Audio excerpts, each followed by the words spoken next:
Et ce que les actualités cinématographiques montreront encore moins que ces bidonvilles, c'est le quartier de Casablanca qui a été bâti juste en face. Un quartier pourtant construit de toutes pièces par des architectes français de renom, sur le modèle d'une médina, avec ses portes et ses jolies fontaines. Un quartier que tous les habitants de la ville connaissent et qui s'appelle Bousbir. Bousbir, c'est l'endroit réservé à la prostitution. Un quartier fermé et gardé qui rassemble plus de 500 femmes marocaines à la disposition de la petite société coloniale comme des touristes européens.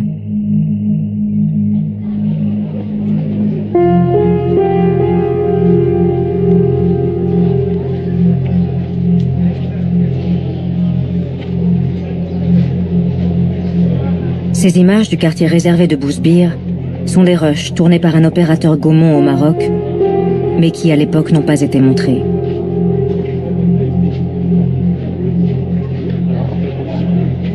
Construit en 1922, au moment où Lyautey planifie l'édification des villes modernes du pays, Bousbir est né de la volonté des autorités de lutter contre la propagation des maladies vénériennes en raison du développement de la prostitution.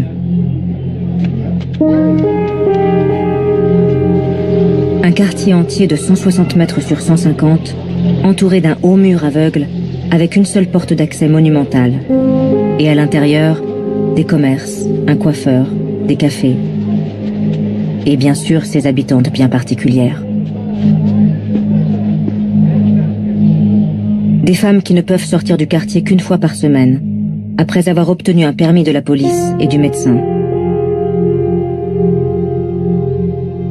Une prison à ciel ouvert pour ces travailleuses du sexe, photographiée ici par la photoreporter Denise Bellon dans les années 30.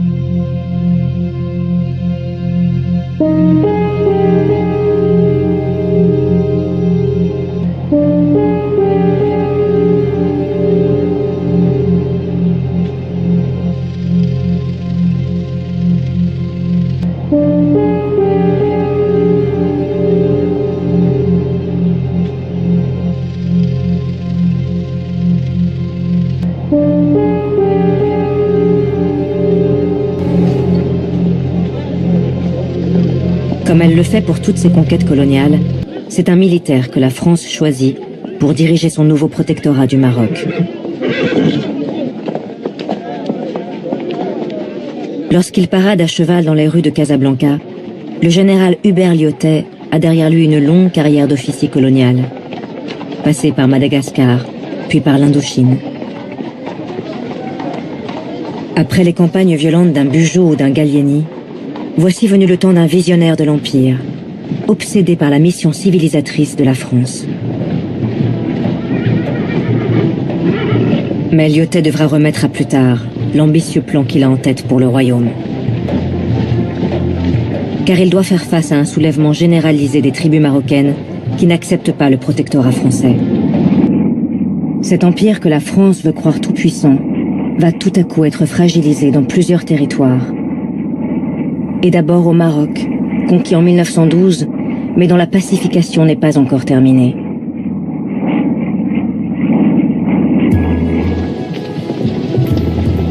Au lendemain de la guerre, le maréchal Lyautey avait engagé une ambitieuse politique de transformation du royaume chérifien. À Casablanca, le résident français peut contempler fièrement son œuvre. À côté de l'ancienne Médina et de ses remparts, le bâtisseur a construit une nouvelle ville, avec ses immeubles à l'architecture moderne et ses grandes avenues tracées par les Français.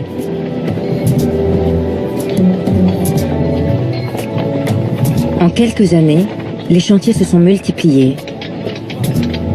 Tous les architectes en vogue à Paris ont débarqué dans la ville blanche, façonnant un condensé d'architecture qui fera la légende de Casablanca.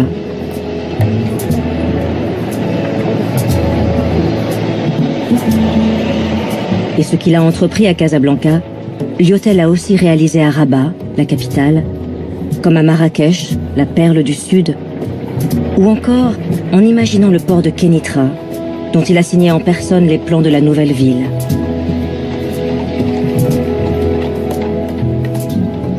Sa stratégie est celle de la tache d'huile civilisatrice qui doit se répandre dans tout le pays.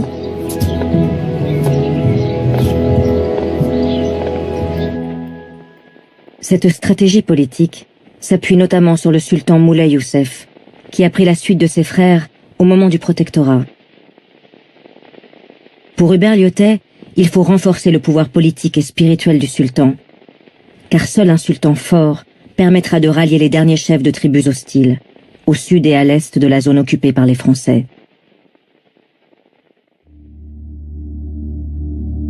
Lyautey en est certain. La pacification du royaume sera définitivement acquise très bientôt. Mais le subtil équilibre, patiemment élaboré par le maréchal, va soudainement être mis en péril par une révolte dans les montagnes du Rif.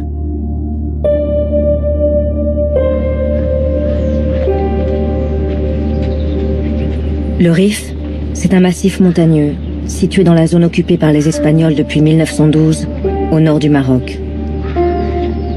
Un massif difficile d'accès, de 300 km de long et 60 km de large, qui de tout temps a abrité des tribus hostiles à tout pouvoir extérieur.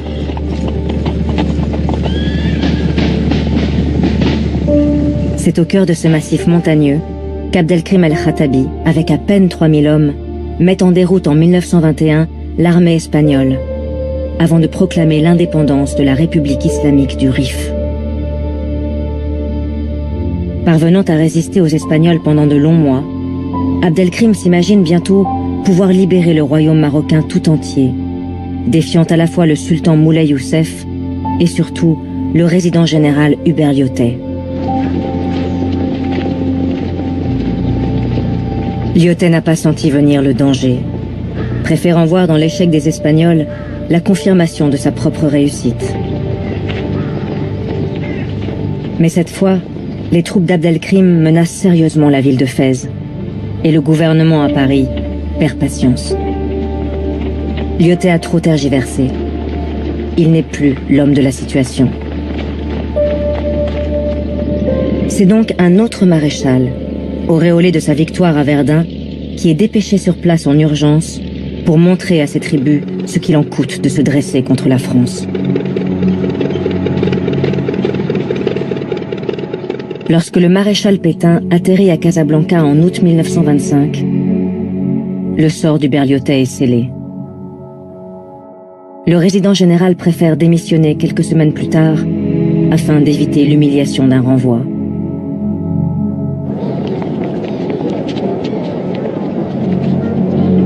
À son départ du royaume, une foule compacte et silencieuse accompagne Hubert Lyautey sur le port de Casablanca pour un dernier adieu.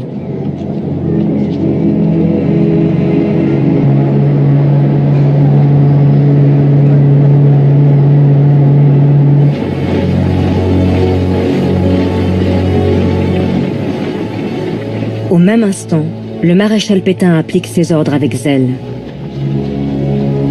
Le gouvernement vient de s'engager dans une guerre d'ampleur, mobilisant jusqu'à 300 000 soldats français qui s'ajoutent aux 100 000 Espagnols pour partir à l'assaut du Rif marocain.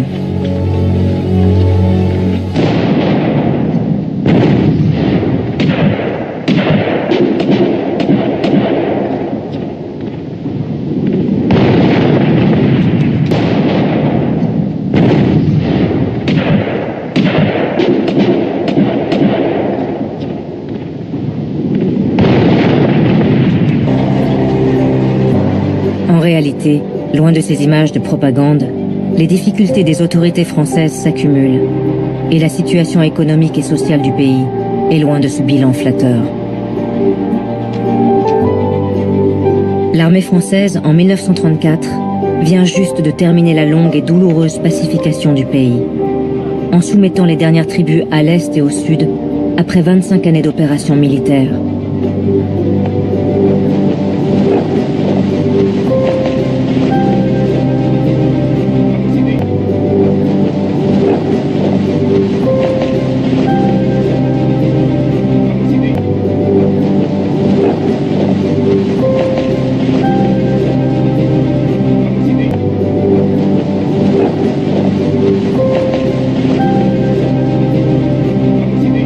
Une pacification qui visait à unifier le royaume sous l'égide d'un seul chef, que la France avait choisi, le sultan Sidi Mohamed, monté sur le trône en 1927 à la mort de son père.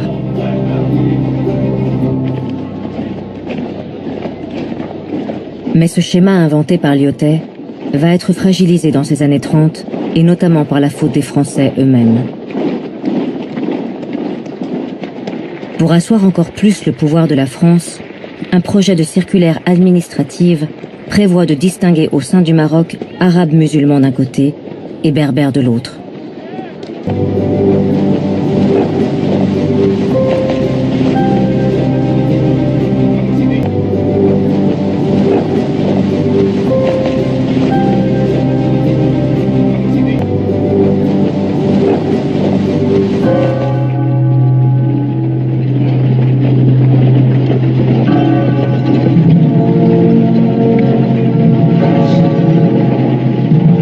En juillet 1934, la France organise en grande pompe à Nancy les funérailles de l'un des plus célèbres héros de l'Empire, le maréchal Hubert Lyautey, mort dans sa 79e année. La disparition d'Hubert Lyautey, qui incarnait la flamboyance de l'aventure coloniale française depuis son action au Maroc, est pour le gouvernement l'occasion idéale d'encenser l'œuvre civilisatrice de la France.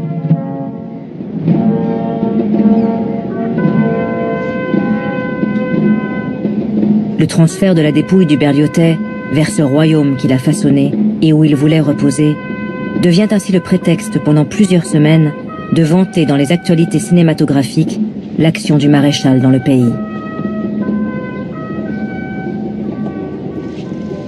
Jetons un regard rapide sur l'œuvre que le génie de Lyautey accomplit dans ce pays, tandis que le peuple marocain reconnaissant accueille ses cendres avec émotion, avec tendresse. Quant à la situation sociale du pays, les sujets d'actualité ne montreront pas l'apparition de quartiers faits de tôle qui se constituent dans la périphérie de Casablanca. Un enchevêtrement d'abris précaires qui rassemble notamment tous ces paysans qui ne parviennent plus à survivre dans les campagnes et qui espèrent trouver dans la ville de quoi subvenir aux besoins de leur famille. Des quartiers de Casablanca qui frappent tant les visiteurs qu'on leur donne bientôt l'étrange surnom de bidonville. Pour rappeler que toutes les maisons sont fabriquées à partir de tôles de métal issues de bidons d'essence. Bidonville, une appellation qui entrera ensuite dans le langage courant pour désigner tous les quartiers déshérités à la périphérie des grandes villes du monde.